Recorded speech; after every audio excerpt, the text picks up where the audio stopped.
இன்றைக்கி நான் ரெடி பண்ண போகிறது ரொம்ப சிம்பிளாக ஒரு 3 ஊறுகாய் ரெடி பண்ண போகிறேன். அது என்ன ஊறுகாய்னா கலாக்காய் ஊறுகாய், அதுக்கப்புறம் நார்த்தங்காய், அரை நெல்லிக்காய். இது 3 ஊறுகாயும் பண்ணலாம். ரொம்ப சிம்பிள் தான். அது எப்படி ரெடி பண்ணுறதுன்னு பார்க்கலாம். ஃபஸ்ட்டு ஒரு பாத்திரத்தில் வந்து 1 ஸ்பூன் வந்து கடுகு, 1 ஸ்பூன் வெந்தயம், குட்டியாக பெருங்காயம். இதை வந்து நல்லா வறுத்துட்டு பொடி பண்ணி எடுத்து வச்சுக்கலாம். இப்போ கலாக்காய் இருக்கு இல்லையா, அதை வந்து ஒரு 1/4 படிக்கும் கம்மியாக வாங்கியிருக்கேன். இதை வந்து நல்லா கழுவிட்டு தொடச்சி எடுத்து வச்சுக்கணும். ஈரம் இல்லாமல் இருக்கணும். இப்போ அரை பவுல் வந்து நல்லெண்ணெய் எடுத்திருக்கேன். இதை வந்து நல்லா வதக்கிடணும். வதக்கிறது வந்து இந்த கலர் வந்து ப்ரௌனாக மாறும், அந்த மாதிரி வதக்கிடணும். வதக்குனதுக்கப்புறம் தனி மிளகாத்தூள் இருக்கு இல்லையா, அது வந்து 1 ஸ்பூன் போட்டிருக்கேன். இந்த கலாக்காய் வந்து ரொம்ப புளிப்பாக இருக்கும். அதுக்காக மிளகாய் தூள் வந்து எப்படின்னு பார்த்துக்கோங்க. அதுக்கப்புறம் தேவையான அளவு உப்பு போட்டிருக்கேன். உப்பு போட்டுட்டு நல்லா அந்த எண்ணெயெல்லாம் பிரிஞ்சு வர்ற வரைக்கும், அந்த மிளகாய் தூள் வாசனை போகிற வரைக்கும் நல்லா வதக்கிடணும். இப்போ அடுத்ததாக லாஸ்ட்டாக வந்து வறுத்து அரைச்சி வச்சோம் இல்லையா பொடி, அதை வந்து 1/4 டேபிள் ஸ்பூன் சேர்த்துருக்கேன். அவ்வளோதாங்க, நம்மளோட கலாக்காய் ஊறுகாய் ரெடி ஆயிடுச்சு. அடுத்ததாக வந்து அரை நெல்லிக்காய், அதுவும் கொஞ்சமாக தான் எடுத்திருக்கேன். ஒரே மெத்தடு தான். அதே மாதிரி அரை பவுல் வந்து நல்லெண்ணெய் எடுத்திருக்கேன். கொஞ்சம் கடுகு, நெல்லிக்காய் இருக்கு இல்லையா, அதை வந்து நல்லா கழுவிட்டு ஈரம் இல்லாமல் இதில் சேர்த்துருக்கேன்.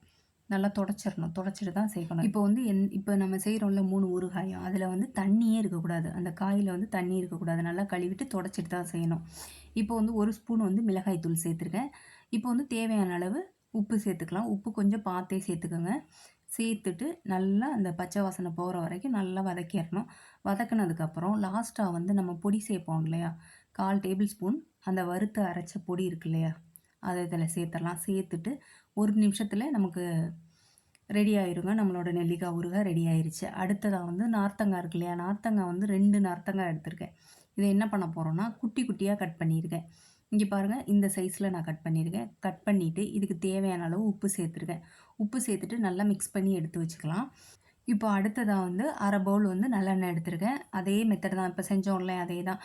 கொஞ்சமாக கடுகு எடுத்திருக்கேன். அடுத்ததாக வந்து நம்ம இந்த நார்த்தங்காய் வச்சுருந்தோம் இல்லையா, அதை அதில் சேர்த்து நல்லா வதக்கிடணும். இப்போ வந்து நார்த்தங்காய் வந்து நமக்கு நல்லா வதங்கிருச்சு. இப்போ வந்து 1 ஸ்பூன் வந்து மிளகாய் தூள் சேர்த்துருக்கேன். சேர்த்துட்டு நல்லா மிக்ஸ் பண்ணிடலாம். இப்போ வந்து நமக்கு வந்து ஏற்கனவே இது வந்து உப்பு சேர்த்துருக்கோம், அதனால் உப்பு சேர்க்க தேவை கிடையாது. இப்போ வந்து நல்லா பிரிஞ்சு வரணும். இந்த எண்ணெயெல்லாம் நல்லா பிரிஞ்சு வந்ததுக்கப்புறம் லாஸ்ட்டாக இந்த பாருங்கள், இந்த இதில் வந்ததுக்கப்புறம், இந்த பதம் வந்ததுக்கப்புறம் லாஸ்ட்டாக நம்ம பொடி சேர்ப்போம் இல்லையா, அதை 1/4 டேபிள் ஸ்பூன் சேர்த்துடலாம். நம்ம பொடி சேர்த்துட்டு நல்லா 1 நிமிஷம் நல்லா வதக்கிடலாம். வதக்குனதுக்கப்புறம் அவ்வளோதாங்க, நம்மளோட நார்த்தங்காய் ஊறுகாய் வந்து ரெடி ஆயிரும். நான் இப்போ ரெடி பண்ண 3 ஊறுகாயுமே ரொம்ப சிம்பிள் தான். ஆனால் ஒரே மெத்தடு தான். இந்த நார்த்தங்காய்க்கு மட்டும் கொஞ்சம் மாறும். ஃபஸ்ட்டே நம்ம கட் பண்ணி உப்பு சேர்த்துக்குவோம். இப்போ வந்து இன்ஸ்டண்ட்டாக பண்ணுறதுனா இந்த ஊறுகாய் வந்து 3மே சூப்பராக இருக்குங்க. இந்த 3 ஊறுகாயுமே இந்த தயிர் சாதம், சாம்பார் சாதம் எல்லாத்துக்குமே நல்லாயிருக்கும். உங்களுக்கு பிடிச்சிருந்ததுன்னா நீங்களும் ட்ரை பண்ணி பாருங்கள். லைக் பண்ணுங்கள், ஷேர் பண்ணுங்கள், சப்ஸ்கிரைப் பண்ணுங்கள்.